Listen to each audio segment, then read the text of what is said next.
The concept of absurdity is something I'm attracted to. At least that's what David Lynch said. Good evening, everyone. How's everyone doing tonight? It's been a long week. I think there's been a lot of good things happening this week. I hope you're all fired up about it. Let me start out by introducing my co-host, the co-host with the most, Big Al of Big Al Presents. How's it going tonight, Big Al? Hello. It's going all right, going all right. Ready to learn a little about this David Lynch fellow. Everybody's heard about him. Nobody knows a great deal about him, though. Yeah, But everyone that knows him has an opinion. I only really know him from one thing. I mean, I've heard of everything else. I just have never really seen it or remember. What's the one thing you know him from? Dune. There you go. Which I know is very lots of controversy about that movie, but you know. Yeah, and we're going to talk about that a little bit tonight, of course. But also for you, from that point of view, that was the first movie that Alicia Witt was in. Oh yes, my lovely Al pal. Yes, your Al pal. That's absolutely right. She would later go on to be in Twin Peaks, although I don't believe she was in the pilot, so we won't necessarily see her tomorrow. But if we have enough interest, and if people are want me to, I may continue to do future rewatches, not as the Saturday Night ReWatches. We won't take up Saturday Night ReWatches with it. Maybe I'll start a separate afternoon matinee kind of thing to rewatch the show. Yeah, that's what I've thought about doing, something like that too, like with something that just more Al centric. Just to see who might come into that. I'll see how but right now just we'll see how things go with other things. Absolutely. So I want to say hello to everyone that came out to join us. Hi, everyone. Of course, my lovely wife, Nanette. I want to say, Nanette. Okay, no, that doesn't quite work. I was trying to do it to the Twin Peaks theme. If I knew the Twin Peaks theme, I bet I could do it. But now here's the problem. I can't see who the first comment was. I have it on live chat, but whoever the first one was, I don't see. I only see the second comment, which was Chris P., who has said he is not first. Yeah, I don't know. Let me see. And on live chat, live. Chrissy Kitty, hi, Daniel Heron, Casey Scott. It's he says not first, but first must have erased it. Yeah, Nanette just confirmed that it was Mr. Matchstick. Mr. Matchstick, you were also the first person, and let's get this out of the way, who brought up the news about Dan DiDio. We're not going to talk too much about him tonight, but I will mention it because I know that many of the people in the stream are excited about that news. I'm sure we'll talk more about that on Tuesday. And the professor and the fan man are quite happy this evening. We have been chatting, and the professor can't wait for office hours. Amen. Plus, of course, one, like all the confirmations, see how what things are going to fall into place. So by Tuesday, a lot more info should be hopefully able to go. But right now, Dan DiDio is out at DC. Sir Torrin Clegane, Owen Lister. So glad you guys could make it. Melissa Harris, DRY Designs Network. I'm careful. I'm trying not to say DR Yeisley because I want to make sure I use the proper branding. I want to support your brand, my friend. Glad you're all here. Did you get Chrissy Kitty? Did I miss Chrissy Kitty? Sorry, Chrissy. I know, but she's been there. So yeah. Yep. I was even talking to her in the chat earlier. So anyway, so glad you guys are here. So really, Dune is the only David Lynch film that you've actually seen? Yeah. And I didn't see it because of it. It was David Lynch. I saw it because it was Dune. I was looking. I was, of course, did the Wikipedia just to kind of see what else I've seen. I didn't want to go in depth because I felt I'll let you know. No, I take that back. I've seen The Elephant Man. Yeah, we're going to talk Now, about that too. now that That's I great. do, which is a wonderful film, artistic and by artistic and acting standards, because it has, of course, the wonderful uh, uh, War Doctor Yeah. John Oh, Hurt. John John Hurt. Hurt. Yeah, absolutely, Caligula. absolutely. Caligula for my Claudius. Yeah, I've seen that. So yeah, I mean, I've just seen those two films. I remember when Twin Peaks was out. Uh-huh. I just it just wasn't. I don't know if something was on opposite it, or it just didn't intrigue me. Yeah. But I didn't get into the who killed Laura Palmer. Yep. Yeah. Yep. So For sure. I really don't know anything about that. So So I am a huge well I'm a great David Lynch fan. Huge Twin Peaks fan. Um I had seen a lot of his work prior to Twin Peaks. Didn't immediately make the connection until I was a little bit into the show, and then I just was a little bit more voracious about going after um, Lynch's other works and whatnot. I am not by any means, like an expert. There are people that I have met over the years going to the Twin Peaks Festival up in Snoqualmie, Washington. I've met some of the stars from Twin Peaks and people that have known uh, David Lynch. Met his daughter Jen. She's a director too. She's mhm. great. But yeah, not an expert, but definitely a fan. If you ever meet anyone who says, "Yeah, I totally get that David Lynch, and I know what he's talking about, and I understand all the symbolism," they're BSing you because it's not meant to be understood. At least that's my opinion, my interpretation. Um, well, and again, we'll get into some of that too. I do intend to do at least one more, of my uh, movie night rewatches. I've been talking about it for a long time, but I want to do it on a night when the professor can join us because I want to do Mulholland Drive. Right. And I know he likes that film, and he said that he would very much like to hear my interpretation of it. I've spent a lot of time dissecting that one. And again, I will not pretend that mine is the definitive interpretation, but I think I have some insights to help somebody who might be a little bit lost on that lost Mm. highway. Ooh, Um, Naomi Watts, I'll be there. yeah, we'll talk a little bit about that and how something that can be very sexy can be very ugly too. Hmm. That's an important element, I think, in that film. Um, Owen Lister says, "Imagine if David Lynch directed a Batman movie." We're going to get into some of the things he might have done, and his connection to George Lucas.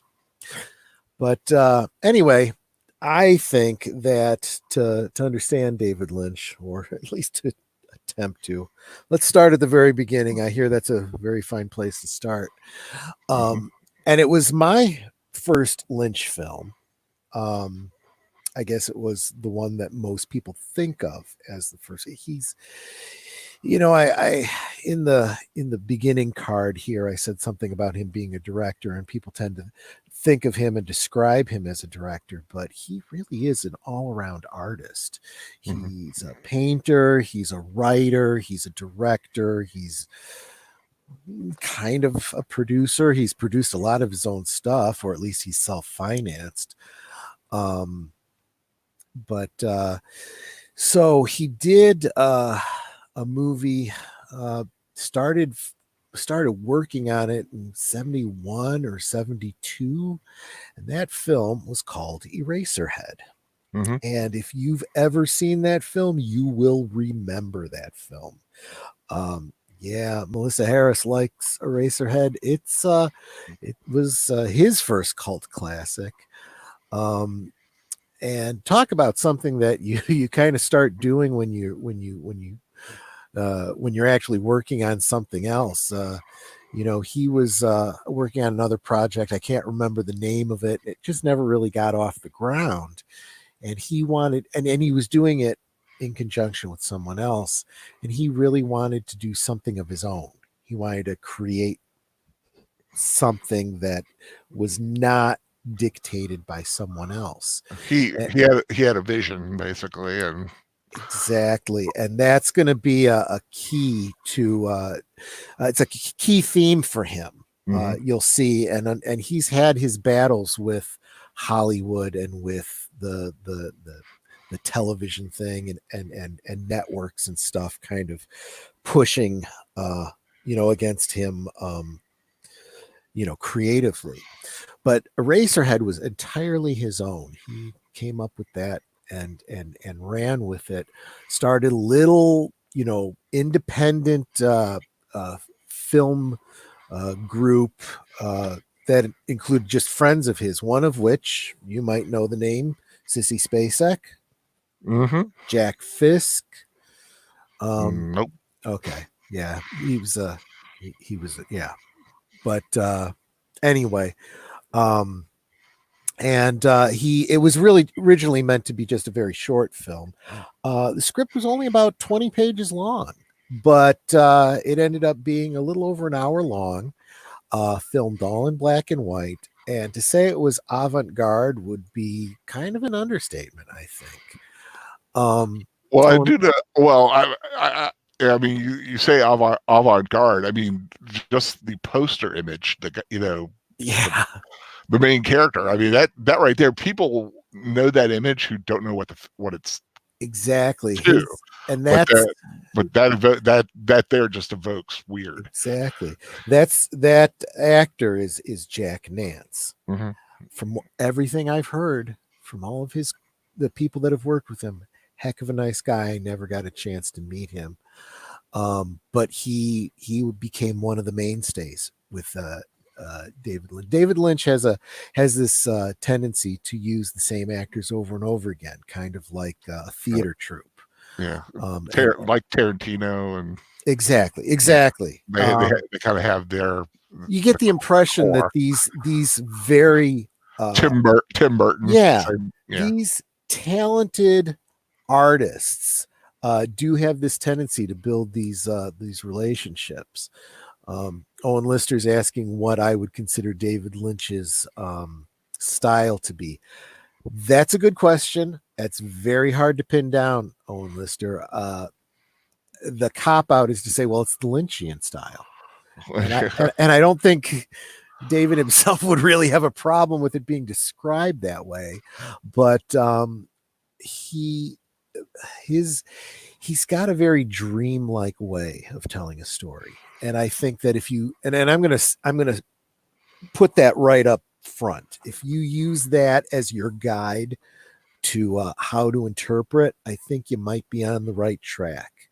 His stories do tend to have a dreamlike quality to them. Would like ethereal be a definitely, and that comes across in the music he decides that he chooses, but he also incorporates nightmares and nightmarish images. I've heard people refer to Eraserhead as I've seen it in video stores in the horror section. Now, I think calling it horror is a bit of a stretch, but I can see it. I can understand why people would say that. There are some very grisly images. The subject matter can be interpreted very somewhat darkly. It almost defies a synopsis. I mean, anything that I would say that would describe it and try to explain what it's about, I think diminishes it. On ostensibly, it's the story of a guy working in an industrial, I don't know, nightmare, I suppose is the only way to put it. dystopia, but I think that term is overused and not exactly accurate. Um, but I know that David Lynch has said that he was trying to evoke some of the feelings that people had living and working in Philadelphia at the time. Um, just how they felt about industry and what it was looking like to them at the time. Um, but he also I deals guess with relationships. Hmm? I guess using the black and white is a good way to show the dreariness of a landscape like Exactly. that. Exactly. And so the general story is he's got a girlfriend, he who ends up getting pregnant. She gives birth to a child who is deformed. She can't handle it and she leaves him with the baby. He has a girl friend, another lover, a fantasy. It's hard to tell, but this alien girl that lives in his radiator that he fantasizes about. Um, Okay. so you're kind of seeing the weirdness here. And I can't. You know what? That could be a rewatch all in and of itself. Maybe I'll Yeah, do it it. sounds intriguing. Yeah, I mean, and I'll tell you what, Al, I'd recommend it highly to you. I'd love to see a review on Big Al's Review-O-Rama of that one. That it would be a real trip, but yeah. So the other person that comes to mind when you think of Eraserhead is I'm trying to remember the character's name, his girlfriend, who is the mother of the child in that film, played by an actress named Charlotte Stewart. Do you recognize that name, Al? Charlotte Stewart, I do recognize that name. There you go. I can't place how I know that name, but You might have seen her in uh, Little House on the Prairie. You remember that show? I remember that. Yeah. She played the school teacher in that. Huh. So not only does she show up in a lot of David Lynch productions over the years, particularly Twin Peaks. So we'll talk about her some more, and that's where I met her, was at the Twin Peaks celebration festival. But she said that not only does she do that, but she also does conventions for Little House on the Prairie, which I didn't know was a thing, but I guess is totally a thing. Oh yeah, it's all kinds of stuff like that. Yeah, it's amazing. It's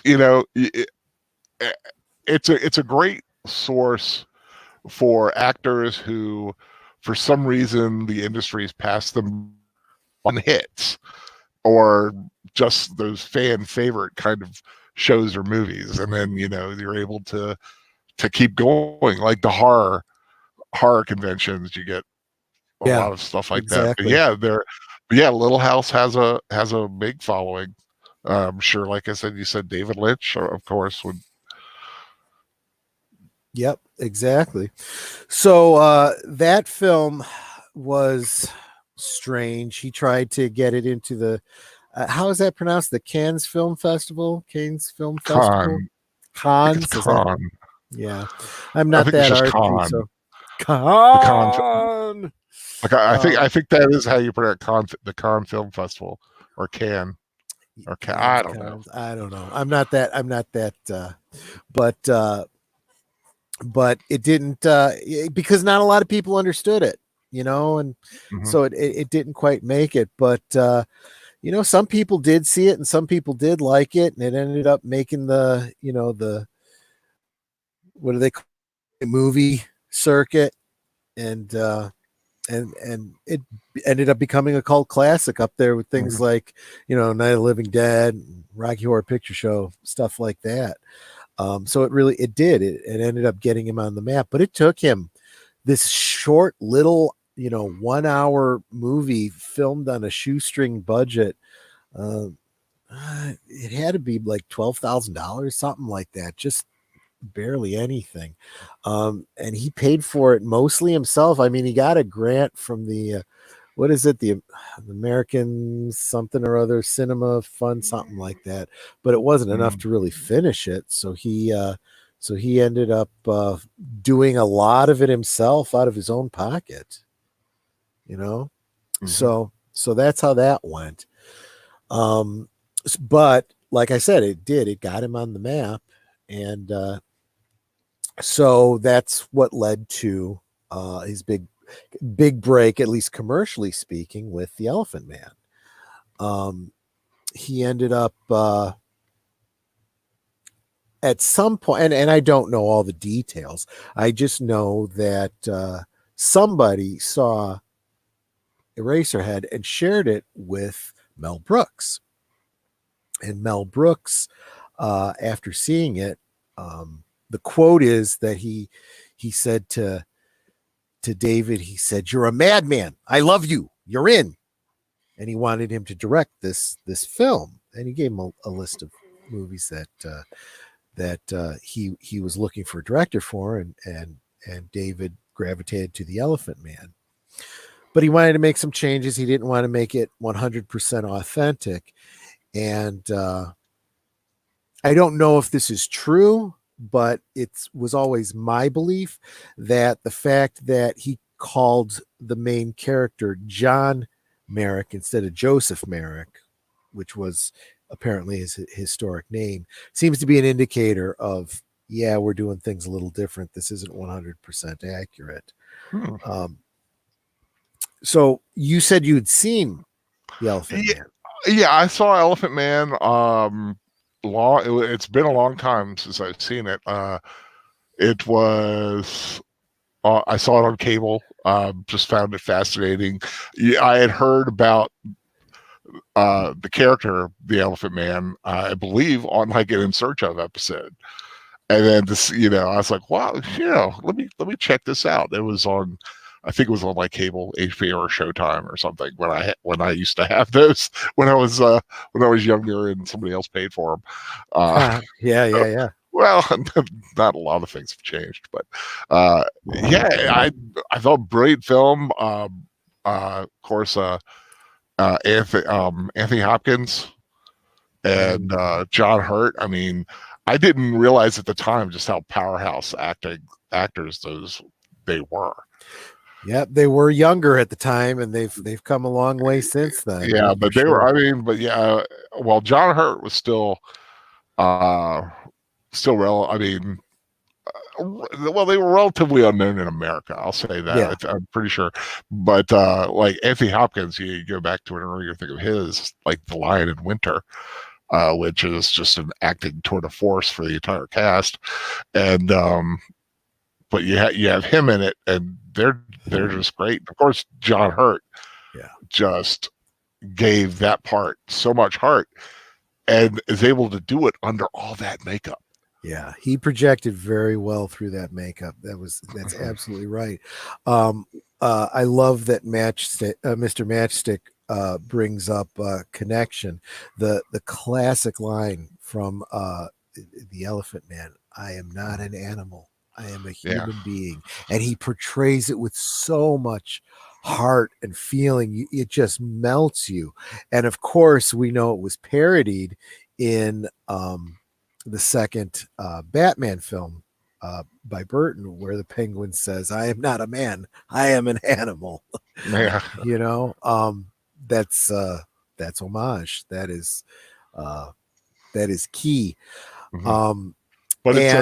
But it's a brilliant film, just brilliant. It is. I mean, it absolutely top is. to bottom it looks beautiful. It rips your heart. It rips your heart out. It lifts your soul up. Rips your heart out again. Exactly. I mean, and here I want to draw my first, the first thread that you see through his works.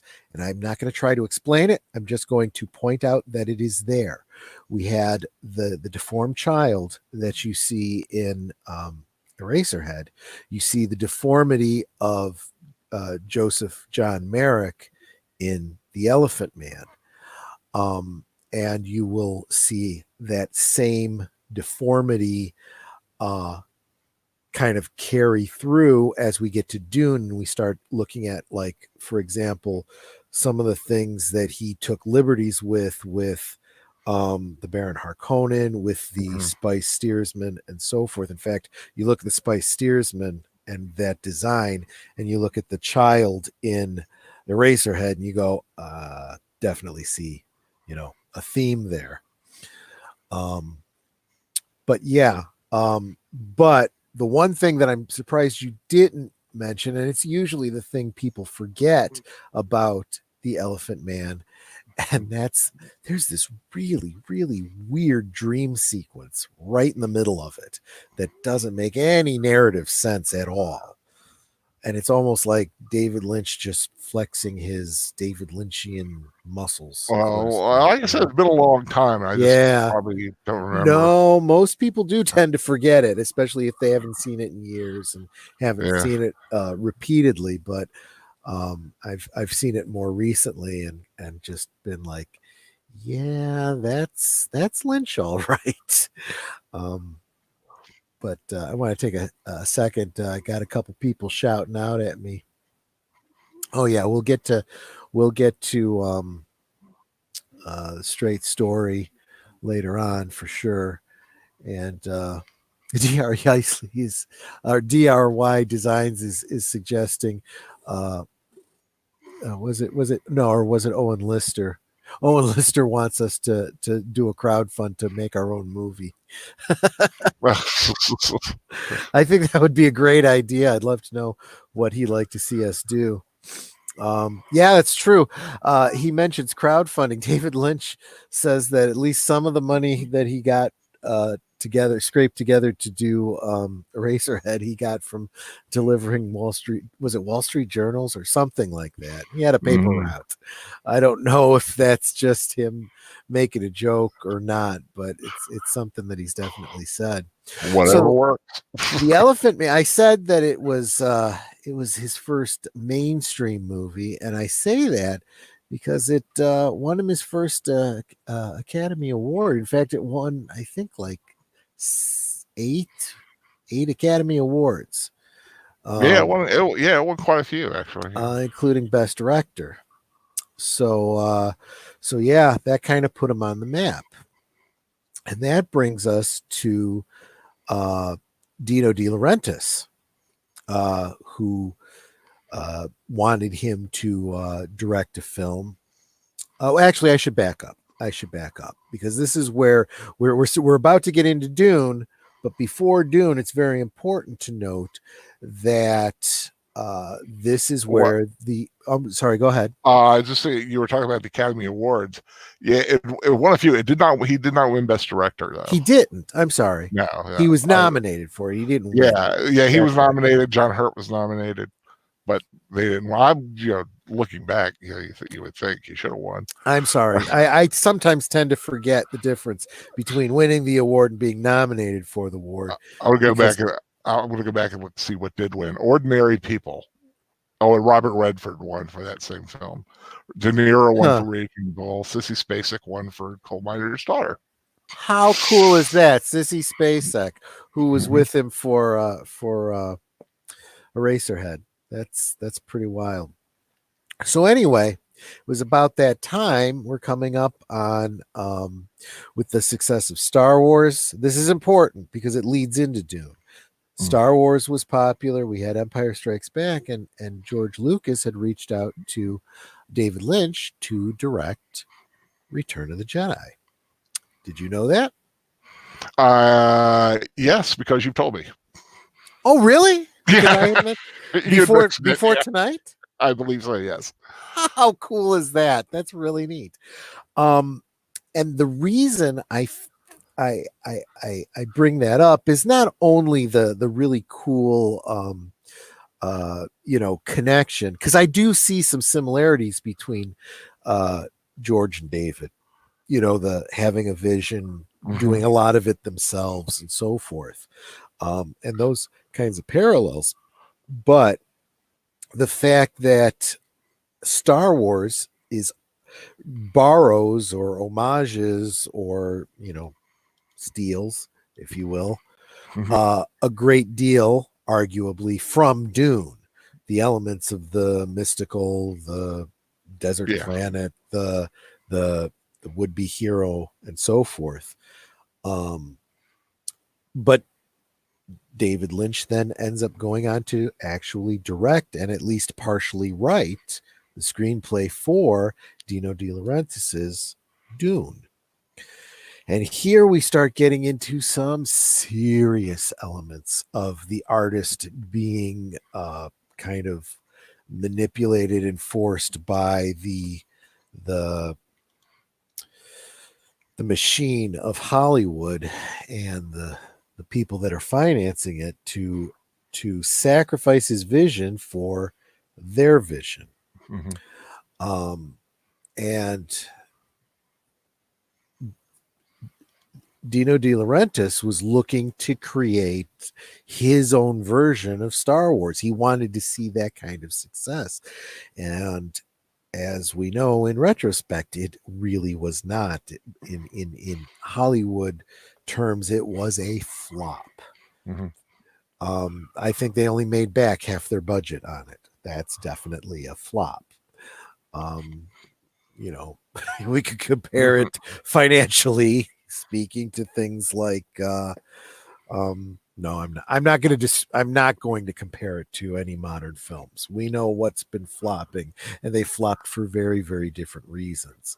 Eh, But Well, I well, would, yeah, I go ahead. I I remember when it came out. I wasn't familiar with Dune beyond just what I actually had seen for, coming to a theater near you. I'd heard Right. about it. I knew about the story. I had not read the book. I haven't read the books until I didn't read the books till later, and I went to go see it, so I didn't know the differences. And thankfully, it was also at a time when there was no internet. Can you imagine the the the the Twitter debate and the Facebook posts that would have come out about that film today from the hardcore fans of the literary version of it compared to the what Lynch brought to it. Yeah. Yeah. So it's funny you say that because I kind of came to it in a very similar way. And for a lot of people, that film Mhm. was their first experience um, with Dune. Mhm. So, and if you read it subsequently, you go, oh yeah, there's some big differences, Yeah, but the basic story's there.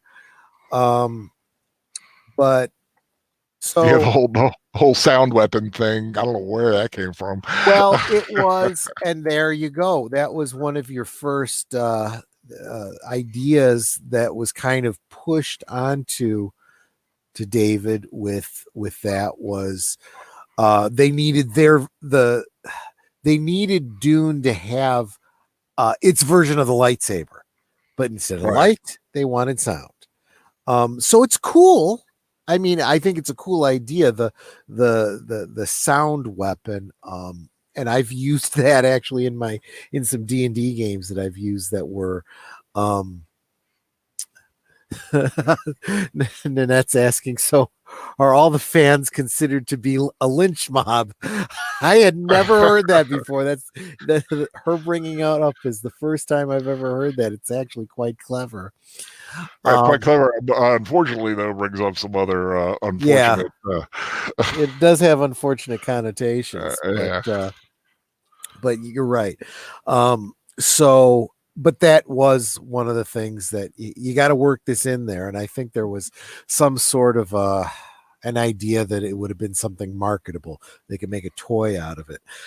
The toys that they created for Dune were not very popular, but that's also because the film was not very popular. I do Right. also remember, however, there was this kind of a grassroots kind of thing that was trying to really get kids into watching it. My first exposure to it was things like uh, the very popular kids magazine at the time, Dynamite, and I know it got Oh my yeah, attention. I You remember remember that? Dynamite. Yeah, I yeah. remember Dynamite. Yeah, I remember reading about it in there and getting interested and going, okay, I kind of want to see it, and then going to see it in the theater and being all excited about it and loving it, and yeah. weirded out by it because it was really, really strange. I'd love to But have. that I'd love to have one of the worm toys though. That would be sweet. Have your I little actually do. Shahmood. I Oh, actually do. lucky. But it was totally not in scale with any of the other toys. Yeah. So it was kind of a weird toy to have. I picked it up on the secondary market when I was much older because I needed it for that D&D game that I was telling you about. Oh, But sweet. but so Owen Lister is asking, was the Dune movie a good film at least?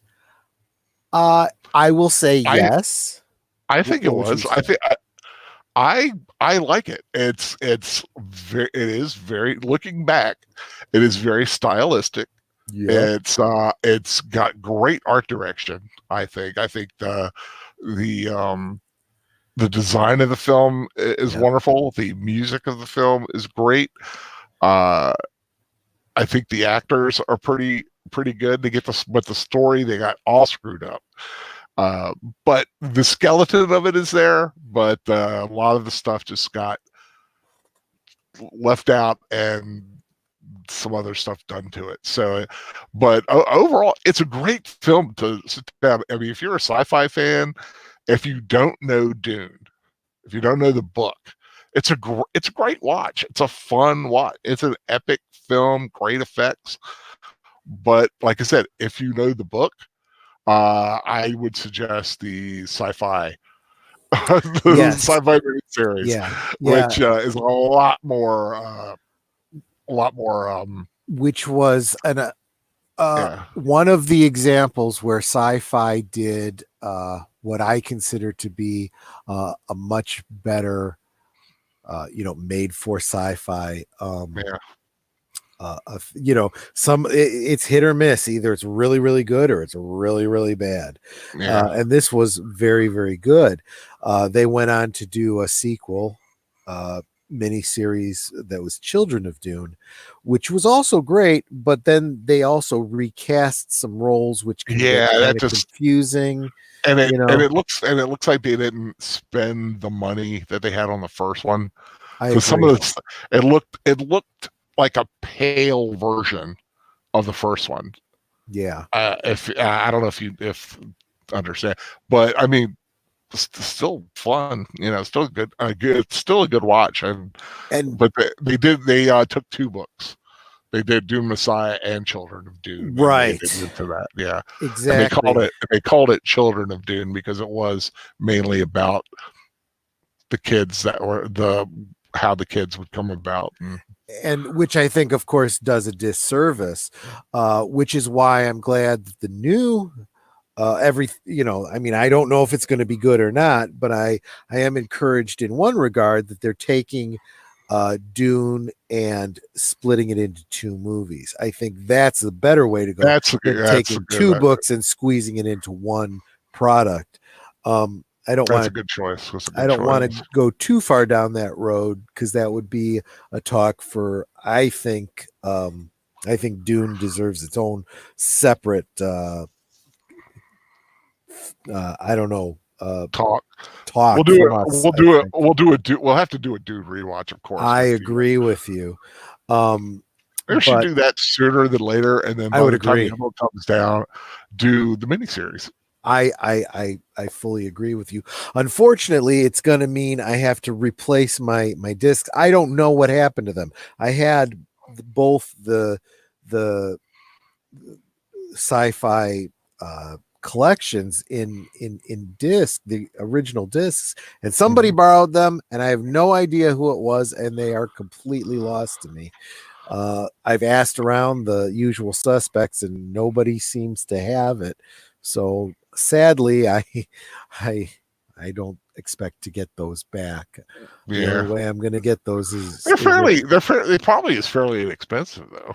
I don't know. I know that since I saw Nanette turn to her computer right now, I'm guessing she's She's looking it probably up. working on that for me. I want to welcome Evelyn, who just joined us in the chat. I'm glad she's, and then Nanette looks up because she's like, she knows that I know. My what? The sci-fi miniseries. Starring Alex Discs. Newman and Barbara Kodatova as Cheney, Yeah. Yep. which is something. Which is something else. I don't know why they. I was always used to saying Chani because that's how they say it in the Lynch In version. the Lynch version. Thank you for bringing us back on track because There you so go. I did many that on purpose. so many of the conventions for me do come from that version. So I think that our first rewatch, Dune related rewatch, is definitely going to be that version. Yeah.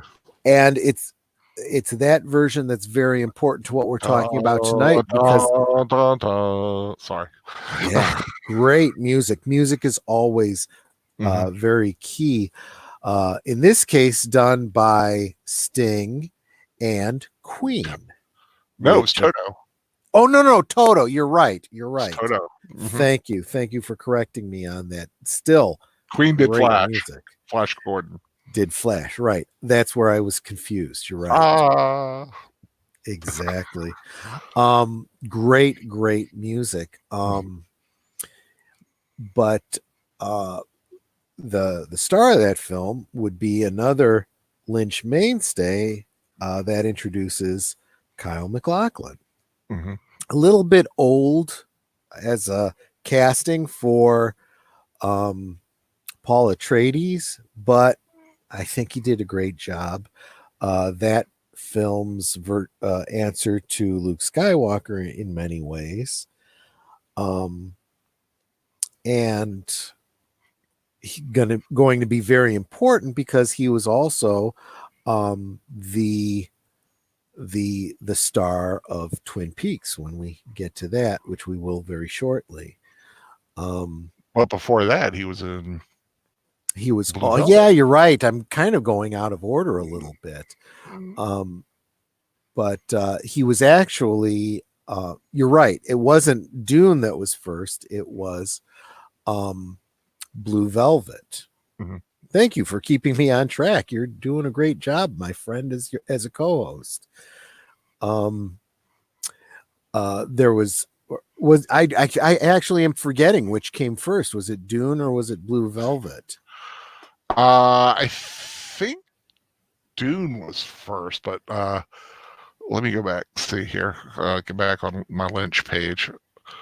Dune came in 84, Blue Velvet in 86. Okay, and that's I maybe we're splitting hairs here, but the projects were sort of related. But the reason that Blue Velvet then is going to be important is its connection to Twin Peaks. Obviously, Kyle's role is important because he was the star in both, and they're both Lynch projects. But there were some other stars that worked in both, and that's going to be a common theme. So we were talking about Jack Nance, who starred in Eraserhead. He would play a role in Dune. It's a minor role, but he was one of the Harkonnen. I don't know if you want to call it a henchman or whatever, but he would also have a minor role in Blue Velvet, which of course establishes that Brad Dourif was in both as well. That's right. Brad Dourif also played a Harkonnen. He played the Mentat that worked for exactly, and he also was in Blue Velvet. I'm actually forgetting what role he played in Blue Velvet. Hold on. Yeah, you gonna help me out, my friend? My Hollywood He was film friend. Raymond, whoever that was. Okay. That's another one that I'd like to do a rewatch of. But yeah. So anyway, um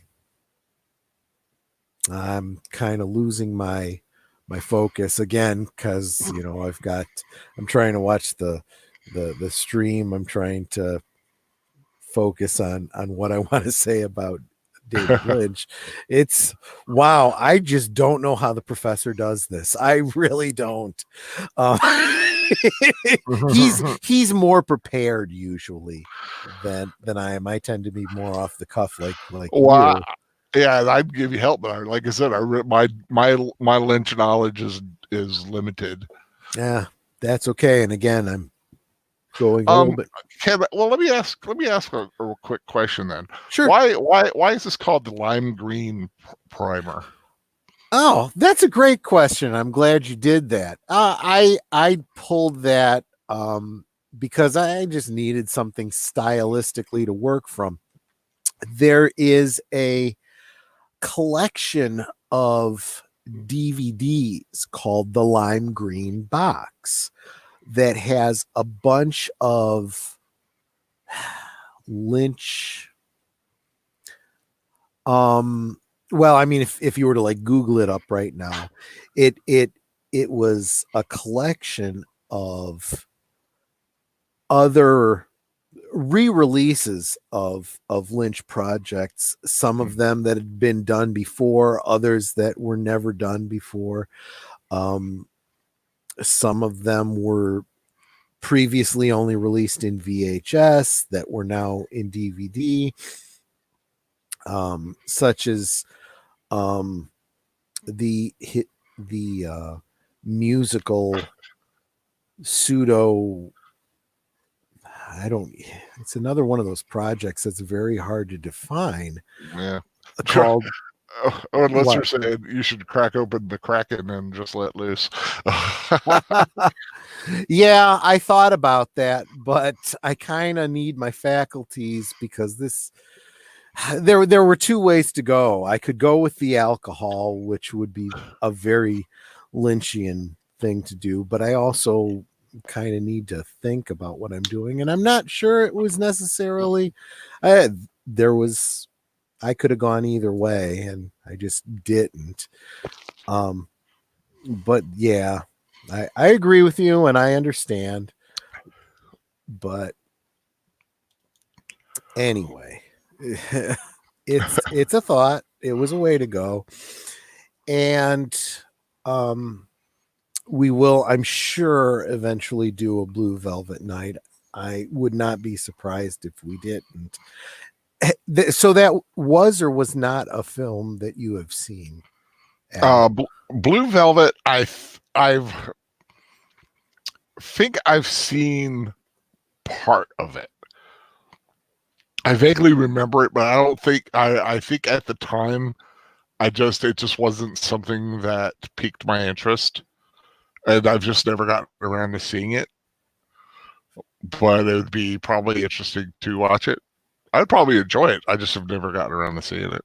Absolutely, and I'm sure it's something that we'll get into eventually, and I at least wanted to mention it tonight. But yeah. Well, I think when you really think about it, I think aside from Eraserhead, which is really like you said, it's like really the first film he did. Mm-hmm. And then he, with doing Elephant Man and Dune, he was kind of doing someone else's work. Right. He was kind of but it seems like with the stuff after that, like Blue Velvet, Wild at Heart, and then Twin Peaks, Fire Walk with Me, he got to be more.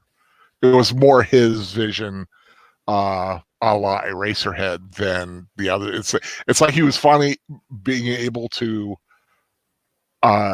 express his vision of things as opposed to being reined in by a producer or something.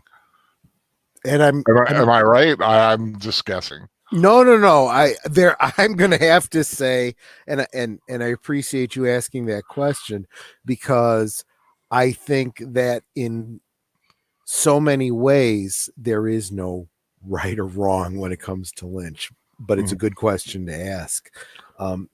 Again, it's all Because like I said, they were something that he wrote. I mean, he did basically write Dune, but he had to bring.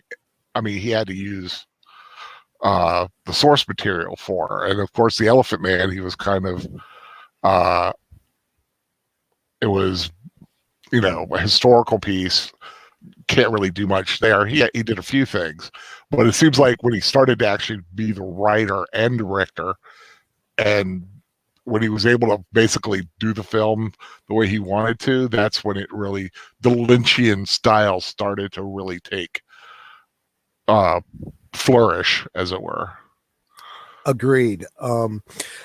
Casey Scott says that Lynch films seem like you need booze or drugs to broaden the enjoyment.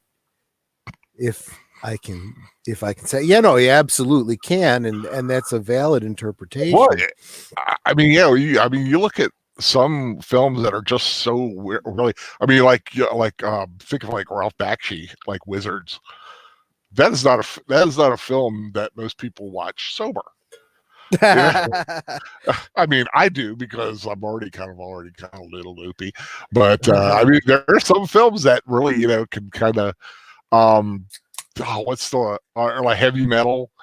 A lot a lot of the animated stuff, but there are just some bizarre films out there that, although I don't partake, I'm sure are enhanced by certain. Agreed. Yeah, but I will offer an alternate drug, and that would be caffeine. And the reason I bring that up is that seems to be more the Lynch drug of choice, which becomes another recurring theme.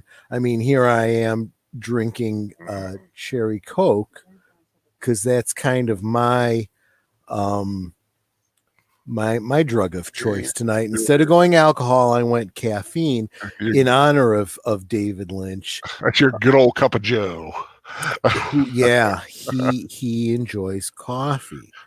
In fact, I'm trying to remember the quote, and so I'm going to have to turn to the brainy quotes to remind me that the David Lynch quote is, "I like cappuccino actually, but even a bad cup of coffee is better than no coffee at all." Coffee being a true passion of David Lynch's, and again a recurring theme. We'll see it in Twin Peaks, and we'll see it in his other projects. He actually even has his own line of coffee out there. Oh, I didn't know that. That's kind of cool. Yeah, he does. So does Hugh Jackman, actually. Hugh Jackman has a coffee brand. Now that I didn't know. I forget what it's called, but it's or he did. I don't know if he still does, but yeah, absolutely. But again, another one of those things that is a thread that is recurring for David Lynch, and again, we're just winging it here.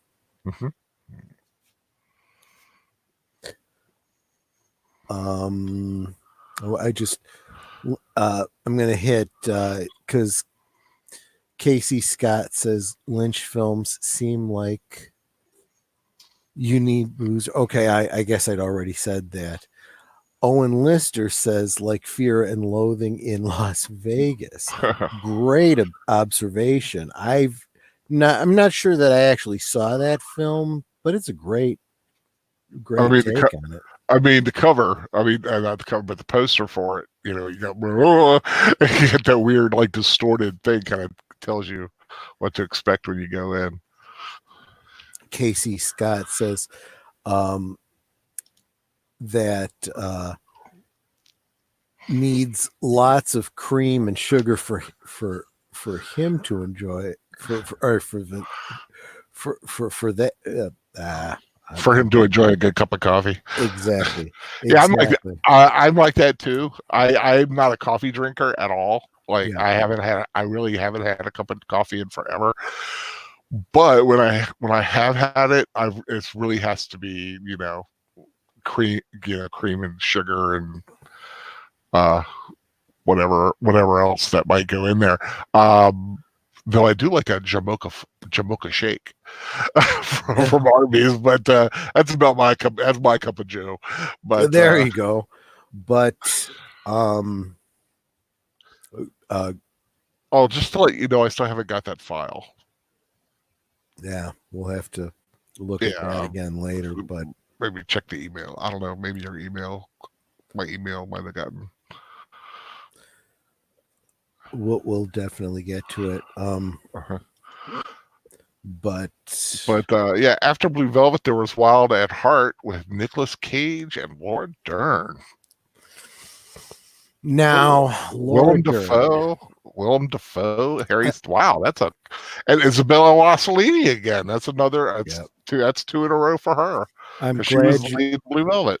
I'm glad you bring that up because again, you're starting to see the recurring actors that David Lynch tends to work with. Again, some people that I'm getting a little lost. Maybe it's the caffeine. Maybe it's I don't know. You're just not David Lynch. You can't handle your caffeine. Well, I'm going to give you guys just because I need a little help here. Although it's not, there's no alcohol for me involved tonight, but and I've mentioned this to the professor before. I've mentioned it to Al before. And Nanette obviously knows this because she's my wife. But I do tend to have one little difficulty that just as Al, I think you've, and I hope I'm not speaking out of turn, but I mean, you've had some because you've even mentioned it in streams before. You're not completely opposed to mentioning that you've had some medical issues. Mm-hmm. And I don't know if that's something that that would be for me, but I do have some issues with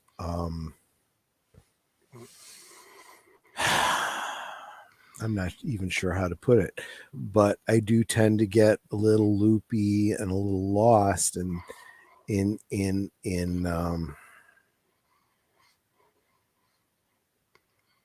I'm sorry. I'm getting a little because I do tend to have spells sometimes, and unfortunately tonight is one of them. Oh, sorry, man.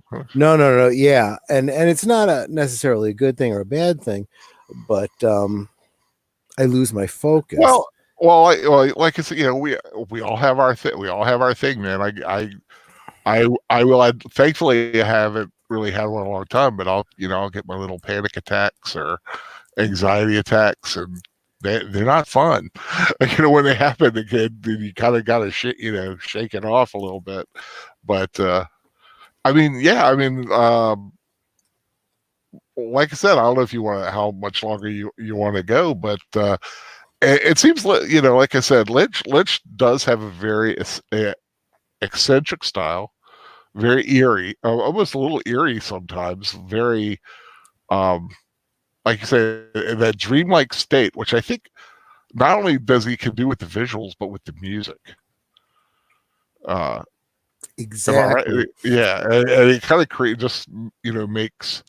And like I said, I'm not an expert, but I'm just going by the ones that I know. It's just they do always have a like you could see his fingerprints in it, like by certain ways that the lighting is, or like I said, the music, or some of the imagery in it.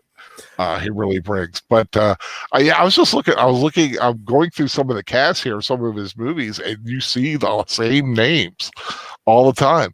Like Sherilyn Fenn was in Wild at Heart, as was Jack Nance again, and W. Morgan Shepherd, who I've seen him again. Now I have met him, thankfully.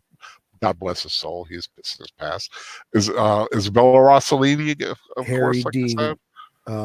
Harry Dean Stanton, Grace Thank Zabriskie. you. In he was in Twin Peaks, and he was in several other David Lynch. The music that you refer to, and I'm not sure whether this was intentional or not, but we start to look at I did mention something called Industrial Symphony #1, Mm-hmm. which incorporates the music of help me out here if you can. Mm-hmm. Oh, Don't think I can help you on this one. that's okay. I'm just kind of referring back to the interwebs to help me out here. Or maybe even somebody in the stream might be able to help me out. But Angelo Badalamenti, that's his name. He is a composer who does the music for Twin Peaks. He composed this project called that he worked on in collaboration with David Lynch. Called it, as I said, Industrial Symphony #1. And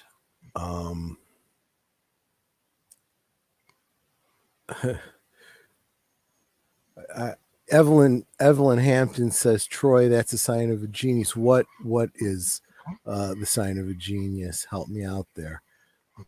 I wouldn't disagree. You're probably right, but I'm not sure exactly what you're referring to, but probably a great observation.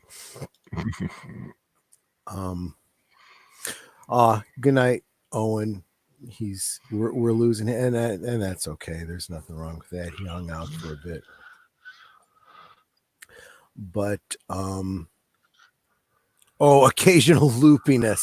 Well, I'm not sure if it's a sign of genius or not, but yeah, I would say that's not necessarily a bad observation when it comes to David Lynch. You could call it loopiness, but yeah. Like I said, I've always liked the word eccentric. Those eccentricities that are very like you said, the Lynchian eccentric. God, I can't even talk now. That's okay. Eccentricities. Like I said, it's a lot of stuff I've heard about. I'm just not up with it. I mean, because like whenever everybody who is a fan of Lynch are usually pretty rabid about it. They are. I mean, he just seems to have.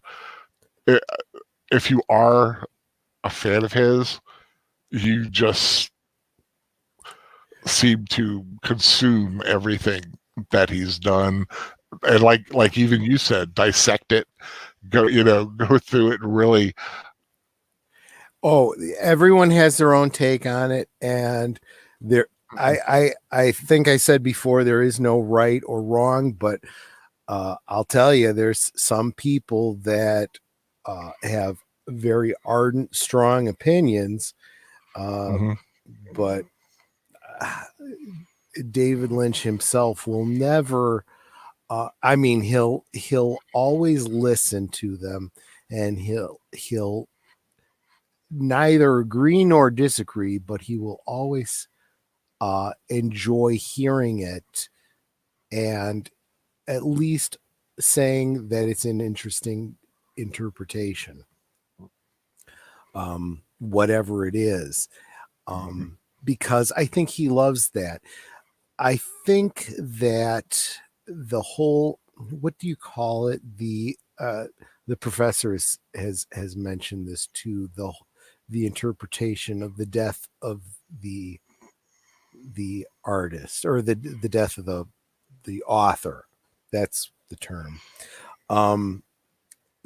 That is, if an author were to write something and then suddenly die, you never get the opportunity to ask him what he meant or Mhm. his interpretation. The work has to stand on its own. And I think David Lynch wants that to be the way that people interpret his work, as Right. if you can't ask him. So when people have said to him, uh, asked him to elaborate on something, he generally says no. No. My work speaks for itself. Which No, I actually think is very um is cool, because you don't always, you don't want to, as an artist, you don't want to have one interpretation and that's the only thing they see, because they'll just get bored and move on. If you have something that's so rich and, you know such a woven tapestry of images and uh, concepts, people will pick it apart and come up with different ideas and conclusions as to what a film was about, or why certain characters, between their motivations and things like that. And I think I can admire Lynch for saying, nope, talked enough. Ain't, you know you watch it, you come to your own conclusion. Because you got a lot of filmmakers today who are saying, well, what happened here was, oh, they were thinking, and they'll explain all this stuff about the film that wasn't in the film, and it seems to take it away, take stuff away from the film. But I think, like you said, Lynch, don't answer the question. Just let people come up with their own idea. and he's not 100% on that. Sometimes he will answer some questions, and at Yeah, the odd, least the on odd one ones that are there. occasion, and he does, but he doesn't do it usually directly. He usually uses, he gives little clues and hints, and to unravel the mystery of, the meaning behind it. Mhm. And he even plays with that in a meta way, in his later works, like um, the prequel sequel to Twin Peaks, Fire Walk with Me. He's got a little scene where he, um, I'm going to jump around a little bit because because I'm trying to make a point here, but there's a character in Twin Peaks that David Lynch plays, that he uses as his own voice, to uh, to play with that whole, clue thing, in Fire Walk with Me. He does this whole little weird thing with some characters that later on, literally in the movie, they explain what was happening and why, and what this means and what that means. And it's a little bit tongue in cheek about the way people, uh, interpret and try to find meanings, and in Twin Peaks, and say, this is what this means and this is what that means. Yeah. Bureau Chief Gordon Cole. Yep, that's the exact character. Did you know that, or But did you just look that up, or what's Please, I looked it up. Oh, I never seen it. okay, fair enough. Yes, that is the character I was referring to. Mhm. Yeah, I have a Lynch page up, and I just clicked on Twin Peaks Fire Walk with Me. Boom, bang, look at the cast list. There he was.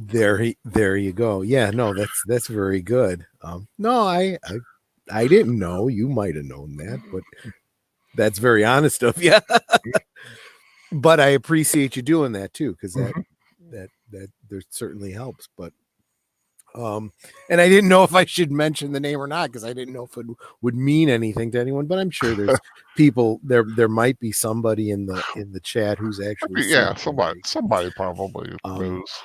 it's a um, but but yeah, that whole idea that there's something to be interpreted, and there's also uh and we'll definitely get into this when we do the rewatch for Mulholland Drive.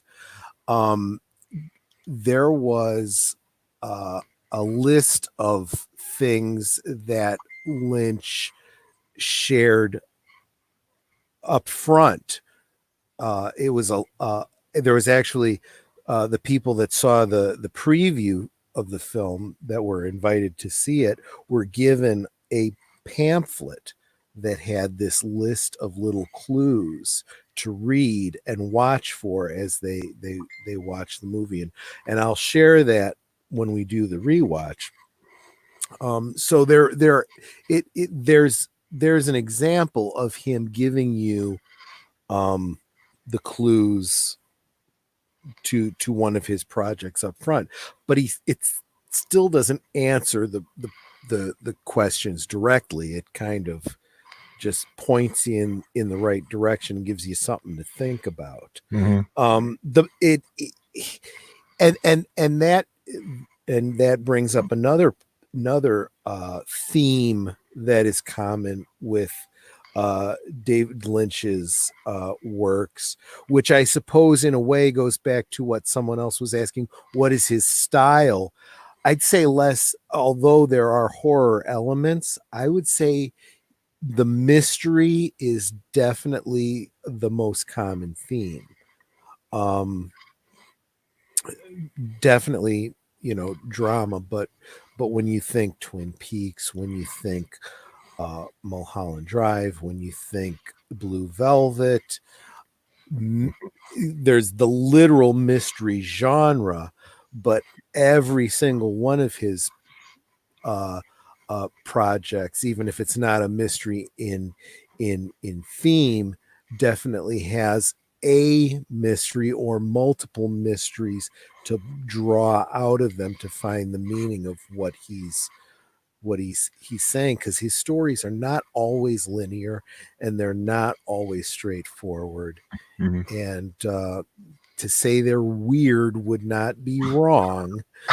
But he doesn't I don't believe his weirdness is weird for weirdness sake. I think it's because he wants to not be conventional and tell not necessarily a literal story, sometimes an implied story, and sometimes, kind of just offer you a dream, you know. I If you ever have tried, and I'm not getting off topic, but this is, I think we're starting to get to some core things about David Lynch. Have you ever tried, Al, to retell a dream that you had to somebody? Yes, it just you just get lost in it. Yeah, it's like when you were dreaming it, it made perfect sense, and it Mm-hmm. was like a narrative story, and one thing led to another. But then when you start to say it out loud, you're like, man, that's weird. It didn't seem weird at the time. Mm-hmm. You know what I mean? Yeah, And I had one. I was having one last night, and I was trying to describe it this morning, and I was just like, "But now, what was how? Now, yeah, wait, what?" and sometimes parts of it are forgotten, and sometimes you Mhm. gotta, you're not really sure. I loved how the first time I heard this phrase, I'm surprised it took me so many years to ever hear someone say it this way, but it was in a not too it was just a couple of years ago in one of the Doctor Who episodes. He refers to dream logic, because they were dealing with a dream they had to wake up from. And he says it's dream logic. It doesn't make sense. And it's like, yeah, that's exactly right. And that's oftentimes what David Lynch is giving you is a dream Mm-hmm. or an interpretation or um Because yeah, I mean, at least one movie you could interpret one of his movies, and I'm not going to say which one because I don't want to necessarily spoil anything, but the whole movie could be interpreted as, if you've ever heard when you're about to die your life flashes before your eyes, the whole mm-hmm, movie could be interpreted as a character's life flashing in front of their eyes. mm-hmm. It's I think if I were to try to describe his style,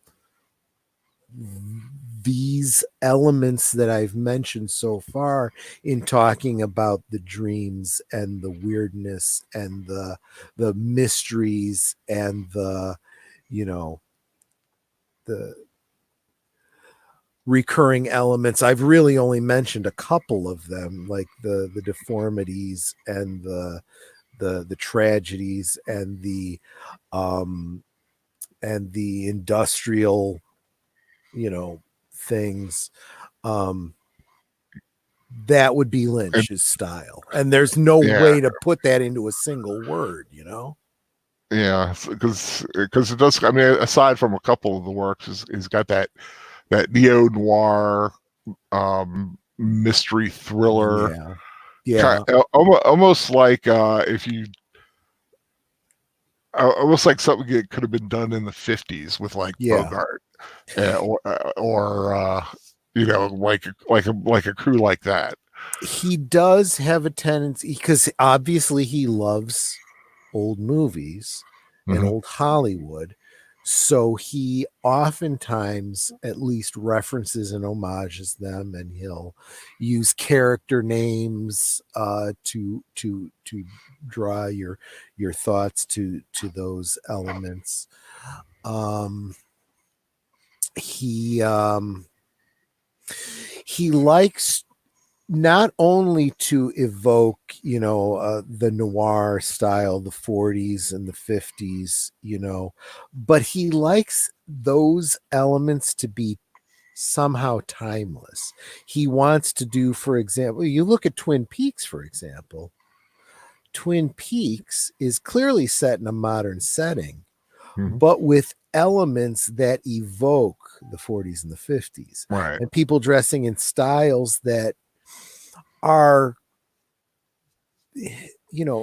40s and 50s styles, and yet not really completely What? anachronistic in a modern setting. Right. you know Like a uh, vintage, like almost like a vintage. when you look at Sherilyn Fenn dressed in the skirt and the patent leather shoes and the bobby socks, Ooh. very very 50s, and yet it doesn't seem completely out of place in an 80s high school. you know Hmm. when you see Kyle MacLachlan dressed in a rain, what do you call it, what are those, a trench coat Yeah, and a treasure. suit and whatnot.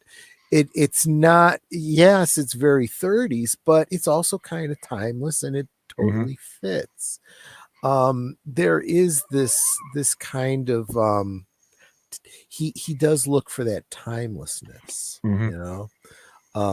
and he does like to play with time too. Again, that kind of falls into the whole dream kind of concept. But then there's one other theme that tends to run through a lot of his you know his different uh, projects, that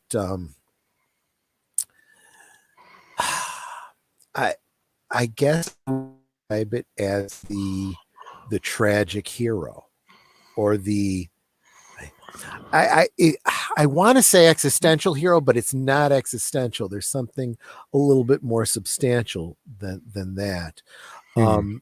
When you look at his hero characters, there is always there's a hero, there is the damsel in distress. You could argue that there's a villain, but what those three elements that should be pretty straightforward, when you start digging into them, it becomes a little bit blurred. Your hero character, who is your perfect hero, when you look a little closer, is a bit flawed, and they have tragic flaws.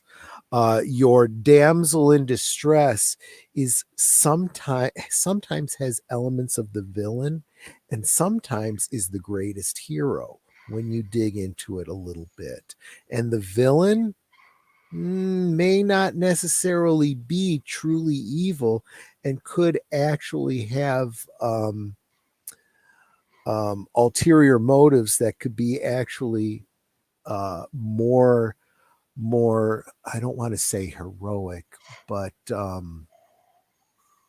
not what they appear to be. Right. Yeah. They're it's a very complicated. Yeah. Complex. Yeah. I mean, that's the right word. When complex. you look at, and I'm going to go back to Blue Velvet, you have a main character in Kyle MacLachlan who comes off as the innocent, teenage boy who ends up going through very corrupting circumstances. And you start to wonder, well, is he as pure as he seemed to be in the first place? And I don't know.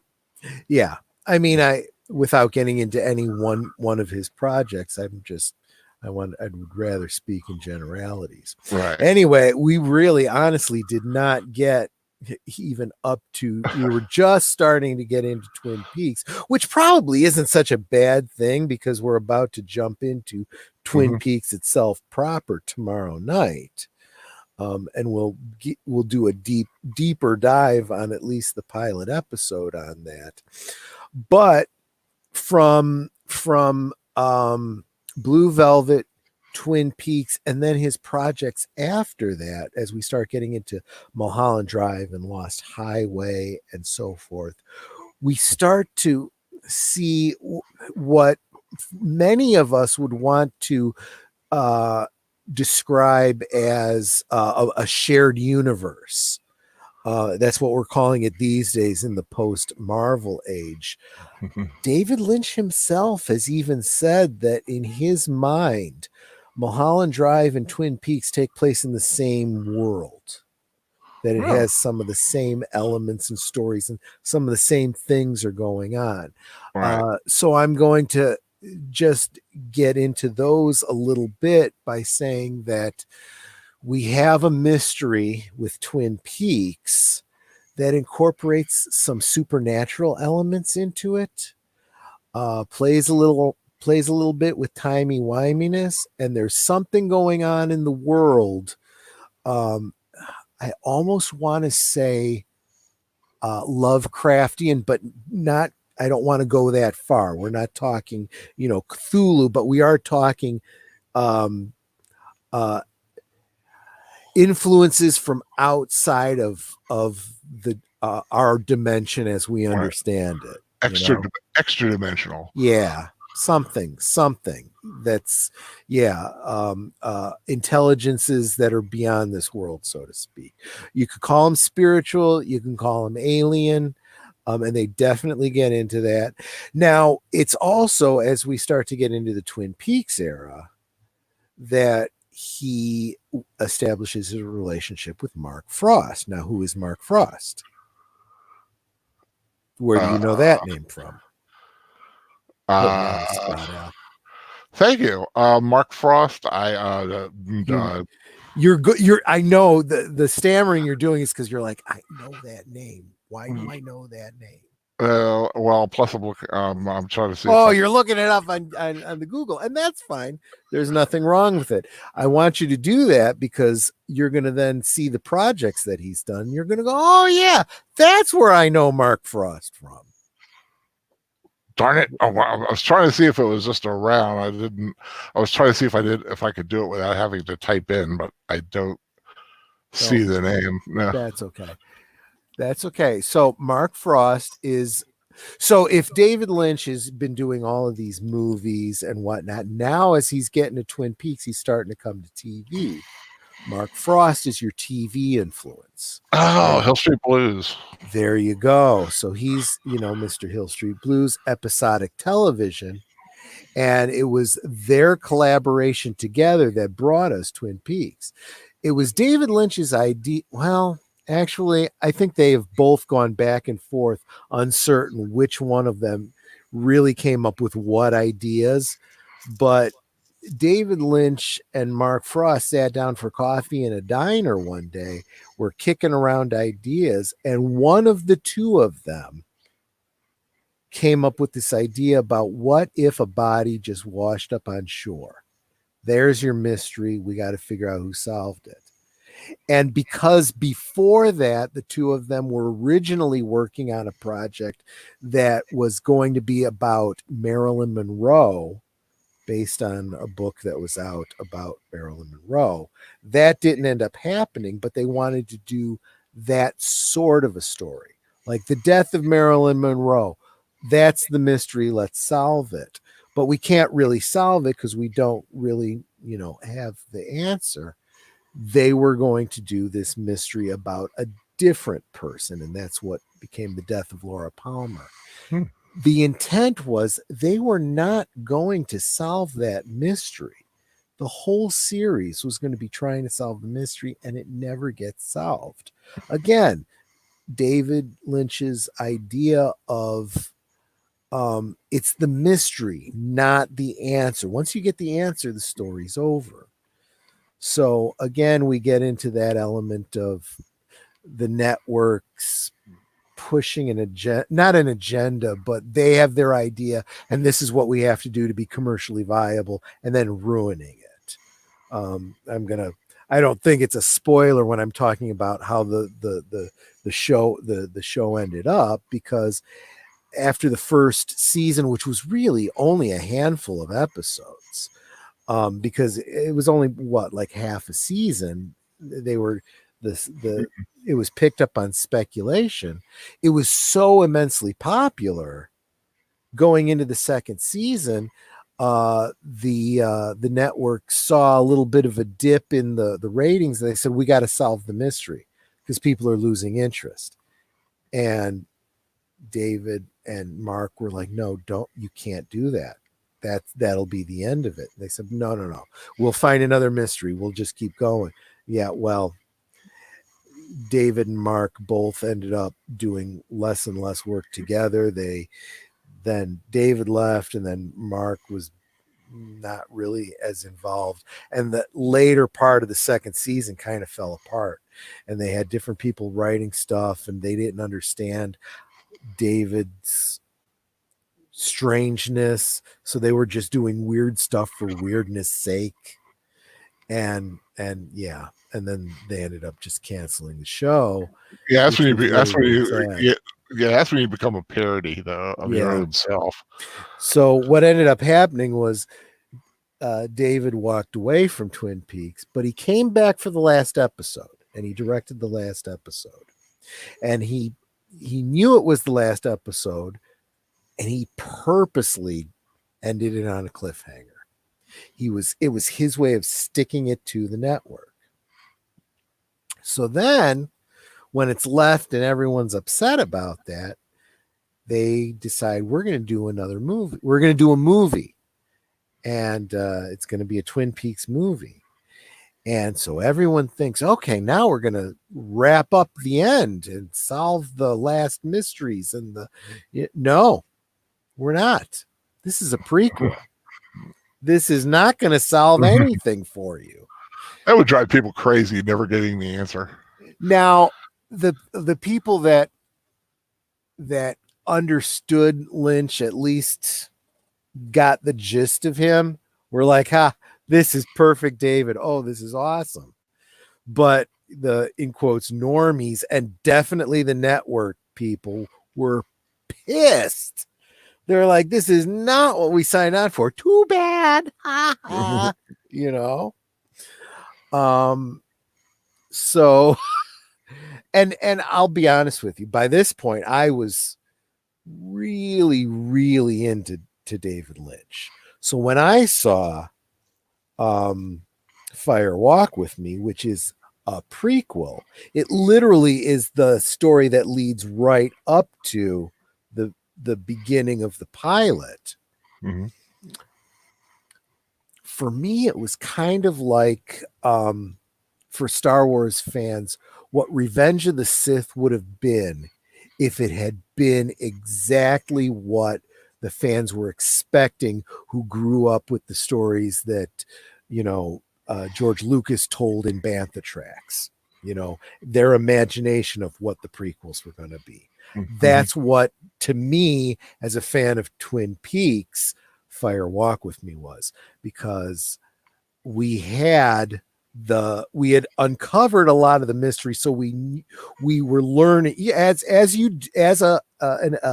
an investigator does. You find out what happened the night that the murder victim was killed, and where were you that night, and what were you doing. Well, we filled in most of that story, so if you go back and tell it, you can dramatize it, right, and fill in a few of the blanks and whatnot. But something else that we had was Jennifer Lynch, the director, the daughter of David Lynch. She was much younger at the time and wasn't a director at the time. Worked with her father and Mark Frost after the first season aired to write in a book that was a meta book. It was a book that was featured in the show, Laura Palmer's Secret Diary. It's an item that's found in the story. Some pages are read from it, in the show and whatnot. It's part of the investigation. She actually writes the diary, and you could go to the store and buy it. And I did, and I read that whole thing. So it tells other parts of the story that lead up to, and was dramatized in Fire Walk with Me. So I go and I see this movie, and it's like, yep, I pretty much knew this story. Some of it I didn't. Some of it was really cool, but there you go. I was totally fine with that because I wasn't expecting that mystery to be solved. And sure enough, it wasn't. I, as much as anyone can, got David Lynch. You know what I'm saying? So that's Twin Peaks, like, in a nutshell. And then he went on and did Lost Highway, and there was actually going to be another series. There was talk that Sherilyn Fenn was going to get a spin-off from Twin Peaks, and that was going to be Inland Empire, but that didn't end up happening. They ended up making a movie out of that.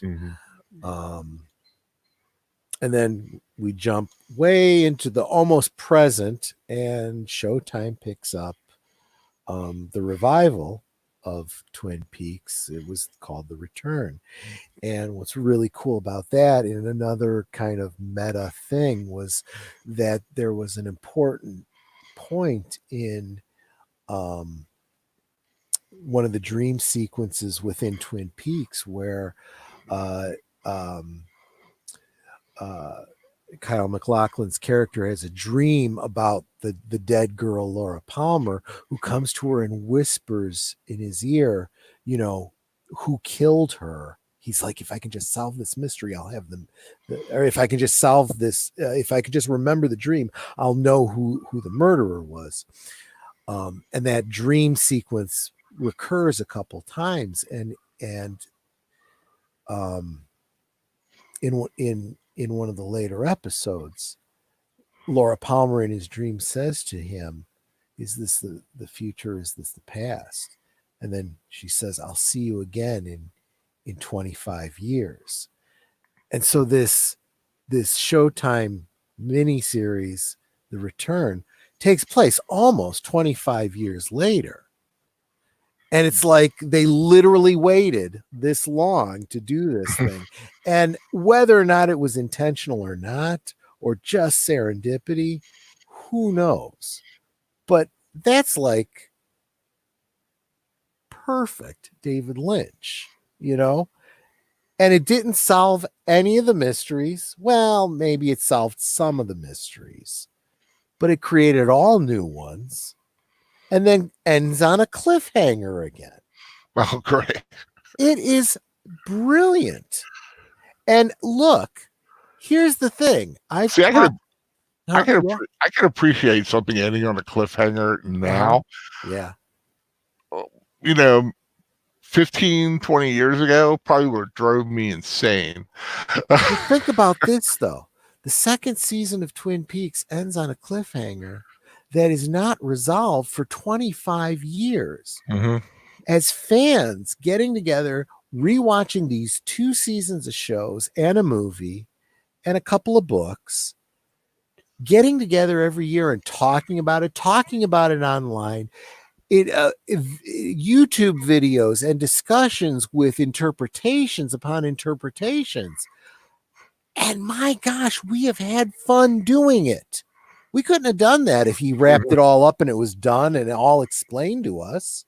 Do you think Twin Peaks kind of opened the door for like a show like Lost? I'm so glad you brought that up. Oh, You're an awesome you're welcome. you are the perfect co-host. Let me tell you. That's exactly right, because people have said that. The guys and you would know this better than I do.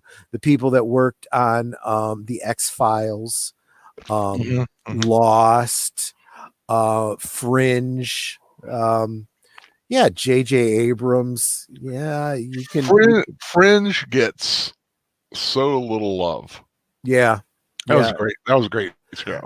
So many of these shows, their creators directly attribute their inspiration to David Lynch and Twin Peaks. In fact, in Fringe, the crazy scientist Walter, there's one episode where he puts on a pair of 3D glasses, and he says, just weird for weirdness sake, it seems like, and his son or somebody says to him, "Why are you wearing those?" He goes, "Oh, I got them from my psychiatrist friend up in Washington." Well, that's a reference to Dr. Jacoby in Twin Peaks, who walked around wearing 3D glasses all the time. Oh, okay. It's just a little throw-in kind of thing, almost like, yeah, this also takes place in that world too, maybe, possibly, you know. So, and yeah, the whole idea of Lost being this whole long series that's a mystery upon a mystery that may or may not ever actually truly be solved. Again, very much a reference to or inspired by Twin Peaks. It's some great stuff.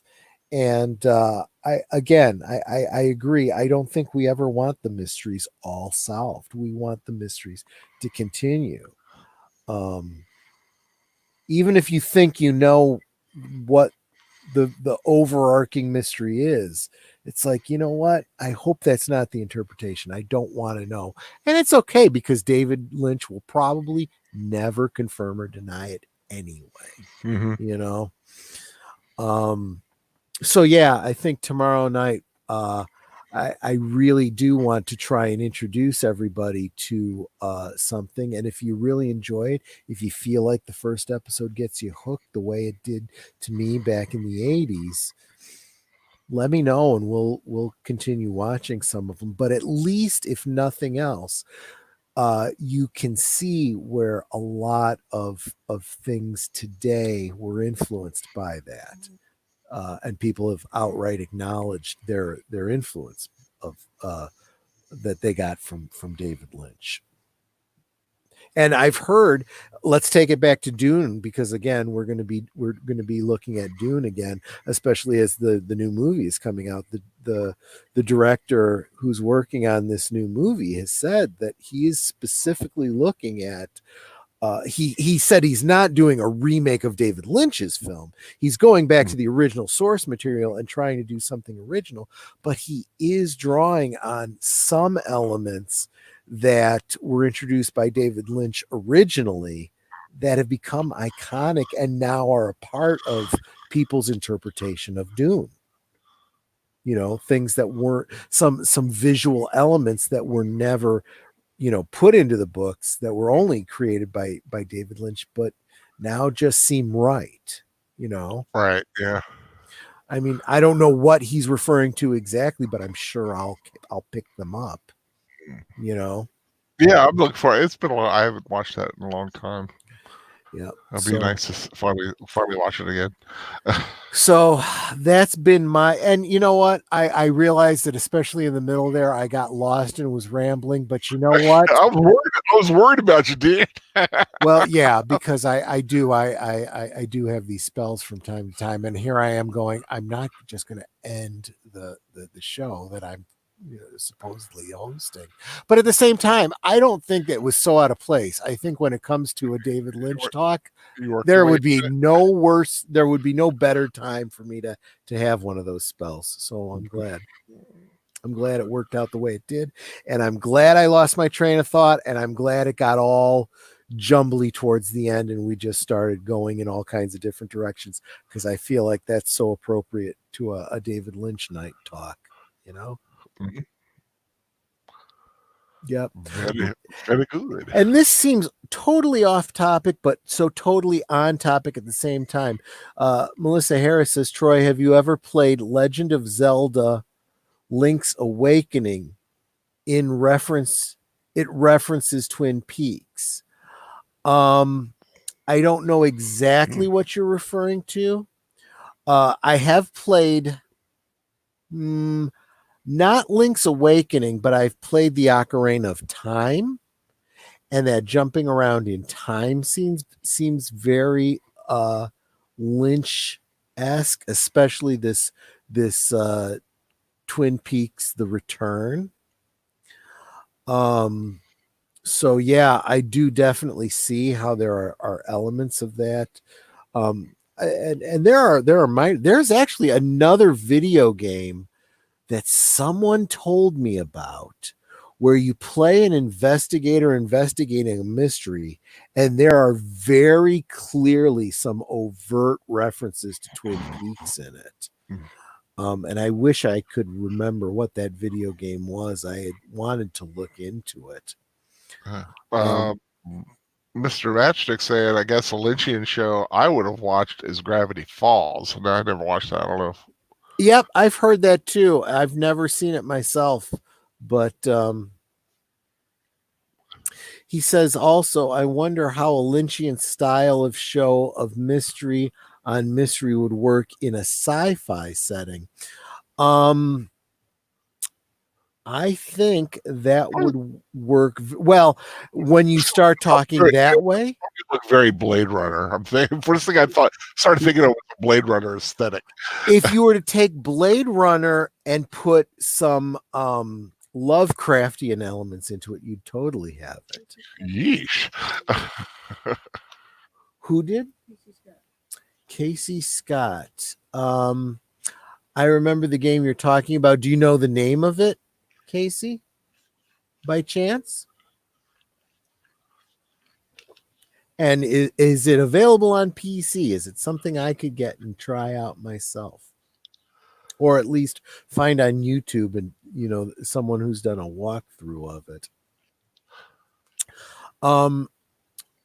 I think there's one other element that I think I neglected, and I'll talk more about it tomorrow night. We started getting into the the Twin Peaks period, and Industrial Symphony #1. I did mention Angelo Badalamenti being the composer. That musical style, that dreamy jazz, very, very crucial. If George Lucas credits John Williams and saying that Star Wars would not have been Star Wars without the music of John Williams, I would have to say that Twin Peaks wouldn't have been Twin Peaks without the music of Angelo Badalamenti. And I think you get that a lot from the pilot, and we'll talk more about that tomorrow night. But I always remember when you mentioned Star Wars and John Williams. I always remember a story I heard where George Lucas was showing his film, showing the original Star Wars before, before release to like Spielberg, before he'd gotten music, and Spielberg was like, well, you tried, George. Yeah. And it was like, because it just, he didn't have any music in it. So, and it just, but it's amazing what music can do for a project. Just like, just take someone walking down the street, you give it the right music, and you can, I mean, there's all kinds of moods you can set. Yeah. I mean, different moods set by, depending on the music you play and with the same scene. Well, you could see that in the very popular videos, like the one that shows The Shining as a trailer for The Shining, as though it was a romantic comedy, and it all has to do with the music and the editing. Same thing where it takes Mary Poppins and turns it into a horror movie. Again, just the music and the editing and whatnot. Oh yeah, that's right. Thank you for bringing that up. Chris P points out that the TV show Psych did an episode called Dual Spires, which was a direct parody homage to Twin Peaks. Dual Spires. Many of the jokes and references require you to have been a Twin Peaks fan to pick up on. And, many of the people that were in Twin Peaks, reprised similar related roles in that Dual Spires episode. Yes, I was a huge Psych fan, and I don't think I have all the seasons of Psych, but I definitely do have. I'm pretty sure I have the one that's got that episode in it. I'm pretty sure that I do. Yeah, Psych is a show that Amazon Prime keeps putting on my. When you're like on Kindle and you have the 5 shows, gives you the suggestions. Yeah, it always gives me Psych episode 1, season 1. Have you watched? Have you watched? No, it? Never have. Really? Never watched it. I've seen bits of it. I mean, you see. Al, I have to believe you would love that show. I'm sure there's a lot of things out there that I would love. The thing that is awesome about it is you and I are close enough in age that the pop cultural references that he makes in that show are just spot on for us. He has lots of 80s, pop cultural references that are just perfect. Brilliant stuff. Yeah, I know you would love it. Maybe I'll give it a watch one day. But so yeah, that's my primer on David Lynch. I if nothing else, I wanted to get across that he's not what people that aren't huge fans of him think he is. He's not just weird for weirdness sake. He's kind of a mad genius in a lot of ways. I was going to say there's a method to his madness. There is, but he also doesn't want you to totally understand that method. He wants you to more Mhm. feel it than understand it, is what I would think. Wait. What is it? Deadly Premonitions? Thank you, Casey Scott. I knew someone clever would come up with that for me. I'm going to just put that down on a notepad so I can look that up a little bit later, see if it's a game that I'd actually be able to get access to or find a walkthrough of or something, because it just looks like something cool. Okay, I'll take those recommendations too, Crizzy Kitty. I'll look into those. I am not a gamer in the video game sense. I enjoy the heck out of them, but I don't think I've ever done one of those first person, type games that are story driven and ever actually gotten all the way through one to the end, to be honest with you. Because I'm just not that good. I'm just not. Yeah. I'm not that good at gaming. And I mean, I'm not even as good as Fan Man with his side scrollers. I don't think I've ever gotten through a side scroller all the way to the end. You know, I almost have to rely on YouTube with their people that have done playthroughs of games, in order just to see them as story, or that's why I'll watch Professor Geek's stream, because I'm like, I'll never get to see the story if I don't. Oh, good night, Melissa. Have a good night. Yeah, we're pretty much wrapping up. I'm getting to the end of my. Do they make? Let's see, Troy. Satorical Gain says, "Do they make any jokes about Sean Senior looking like the guy from L.A. Law?" You know what? I was watching for that, and I'm sure they must have done, but I don't remember them specifically doing it. I fully expected them. The same thing. His mom is played by Sybil Shepherd, and I figured there had to have been a subtle moonlighting joke in there, and it would have been just one and done. And I probably missed it, which is why I'm going to have to go back and watch the series again, because I love that show, and certainly wouldn't hurt me to do that. But those are the kinds of things that are just like perfect. Yeah. Mhm. Yeah. I wouldn't be surprised. That is totally the kind of humor I expect from Psych. But anyway, guys, I think I'm gonna kind of wind down. How about you, Al? Anything that we Uh, need to touch on that I didn't touch on? um, Lynchian wise, no. Yeah, I mean, we're gonna we're I, gonna we're gonna pick this up and I'm again sure, like I tomorrow said, night I'm anyway. sure a lot of it, as we're watching it, a lot of stuff will like pop out, and but I'm just looking forward to enjoying a good show. See, I've never seen the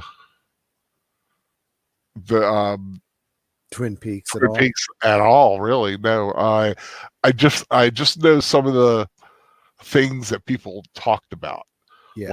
like the Cup of Joe and and there's pie, Yep. and doesn't David Duchovny like cross dress or something? David Duchovny, that's right. He was in it. He plays an FBI agent. But yes, he plays a cross dresser who this might be considered a minor spoiler when his character comes back again in the Return. He's made the transition, so he, you know, Was he actually still played by Duchovny? he is still played by Duchovny. Yeah, yeah. No, Oh, nobody cool. comes back in the Return that isn't played by the same character. If they aren't played by Oh, the that's same character, they don't come back at all. Yep. Dennis becomes Denise. Yes, that's exactly what his character's name was. So, for example, I mentioned Jack Nance, who plays Pete Martell in Twin Peaks. In fact, he's the first character you see in Twin Peaks. if I remember correctly. I may be mistaken about that, but I'm pretty sure he's the first person, actor, character that you see. He passed years ago. He is not replaced. He passed. His character passed in the return as well. So yeah, that's kind of a sad thing. But Who was it again? Jack Nance, Oh, okay, yeah. yeah, he plays Pete Martell, and you'll see him in Twin Peaks tomorrow. Evelyn's telling me not to forget Agent Rosenfeld. Help me out. I'm drawing a blank on the actor's name, who played Agent Rosenfeld. Oh, And I closed it as soon as someone says it, it's going to be like, and everyone's going to be like, yes, because he was in a bunch of other things too. And sadly, he passed just as the return was airing. Yes, Miguel Ferrar. Thank you, Oh, Evelyn. He passed just as the show was airing, and actually, so did help me out, friends. She played the log lady. Um, Peggy no. Lipton. Peggy Lipton was no. It was She passed as well. um, Catherine Colson. Catherine Colson Oh, okay. passed just as, just literally as the show was airing. I'm sorry, guys. I'm starting to get a little misty eyed here because as the episodes were airing on Showtime, they would be dedicated to the people who passed that were featured in those episodes, sometimes Mm, literally a week after their passing. It was incredibly timed, clearly could not be intentional. And the fans just wept because, like, yeah, Catherine Colson had cancer and didn't tell anybody about it mm. except some people that were closest to her. And Nanette and I had just seen her the year before, uh, up in up in Washington. Had no idea, and it's one of those things where it's like, man, if you'd known it was the last time you're going to see somebody, but you never do, right?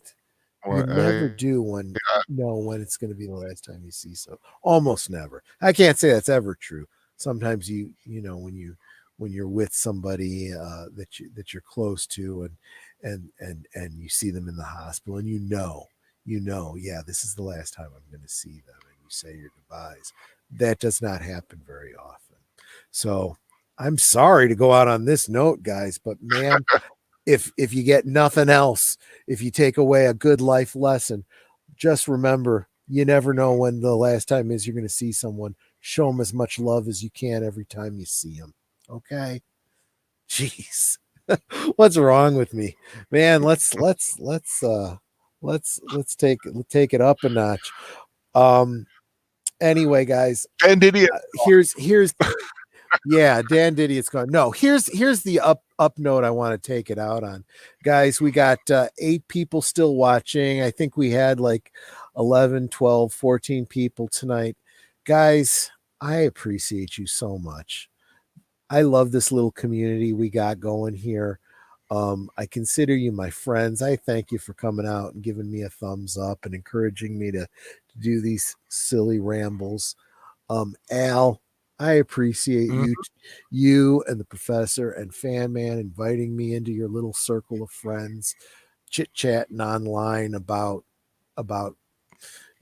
TV and movies that we love, and our entertainment, and the things that bring us together. Yep.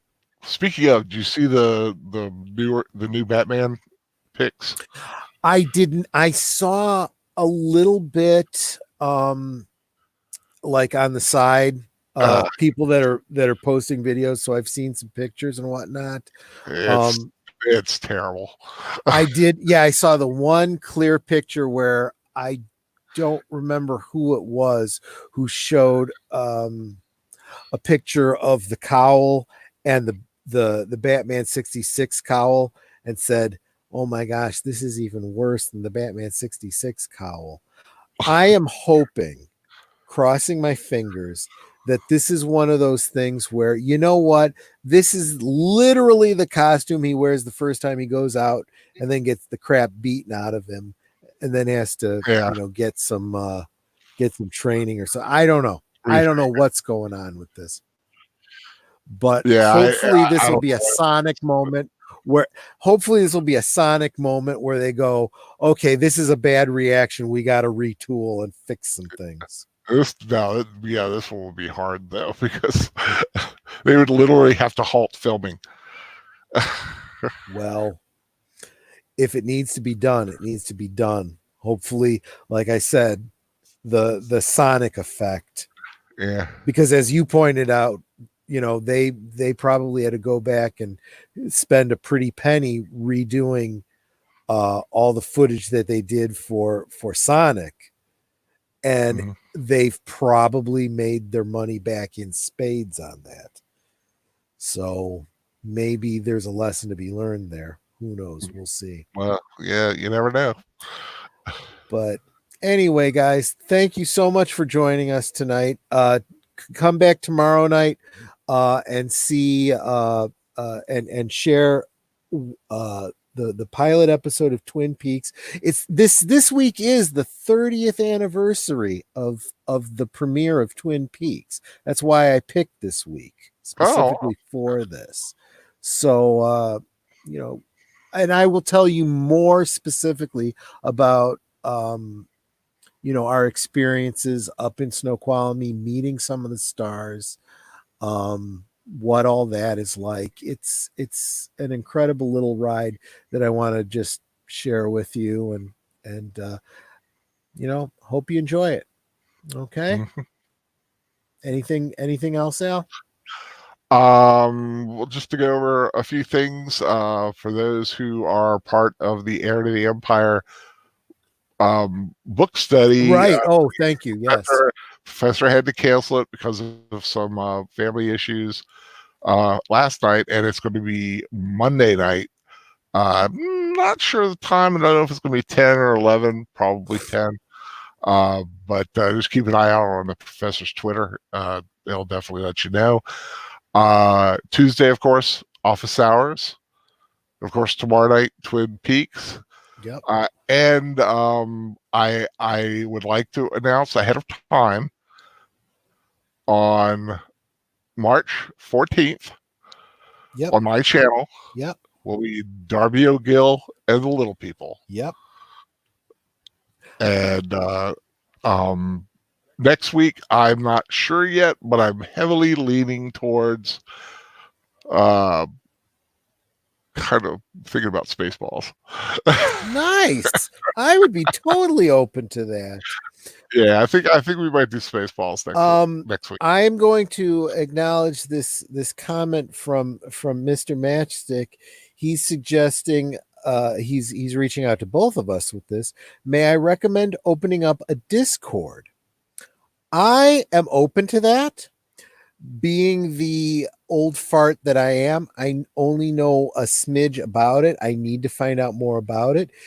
Mr. Matchstick, if you want to shoot me a note outside of this, either on Facebook or Twitter, or even something in the comments on this video, or some other way, tell me what your thoughts are. Help me out learning about this Discord thing. I know I have access to Discord because I do some stuff with the Klingons on it.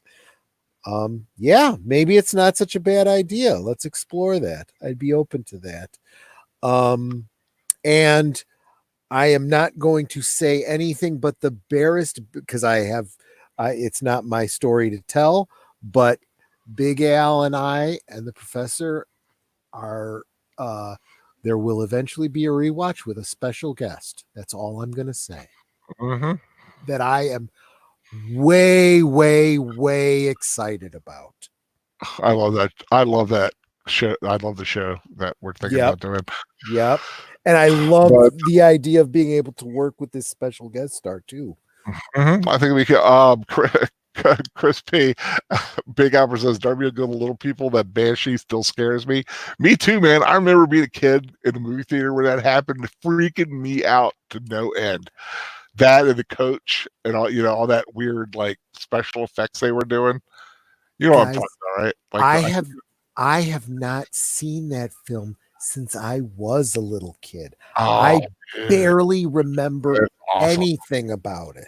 That film is the awesomest of awesome, man. I love I that. seriously don't think I've seen it since I was 8 years old. That is a film that has gotten me uh kind of formed my the kind of film I like. That I also credit um the Seven Faces of Dr. Lowe.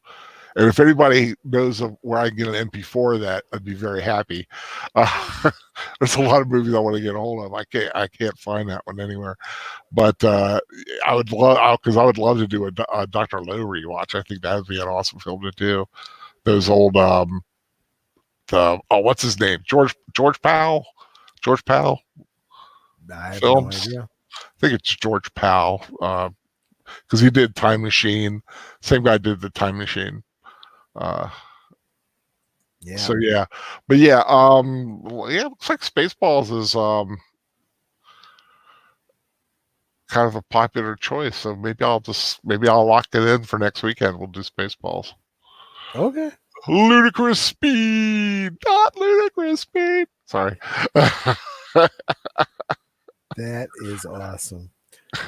And if you follow the professor on his social medias, he's at that convention this weekend, right? Yes, he is at Farpoint. He had I see that he on Facebook just posted some. He must have picked up some Marvel comics because I'm recognizing some covers that I've seen. Yeah, Dr. Lowe is available on Amazon Prime tonight. Is saying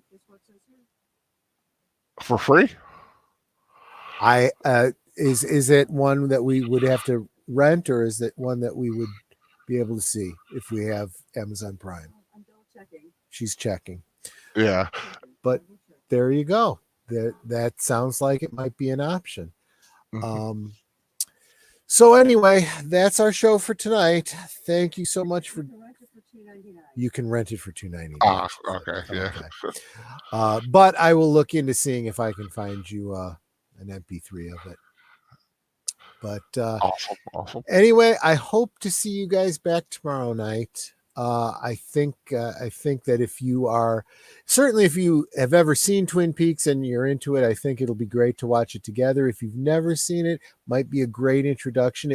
If for no other reason, like for Al, as Al was pointing out, it was a cultural touchstone of its time. It was a huge thing. It wasn't just I mean, it did become a cult following for a small, well, fairly large small group of people, but it was everybody was watching it at one point. So, and we'll talk more about that tomorrow. You guys all take care. Thanks so much for being here. Love y'all. Bye, guys. Bye-bye.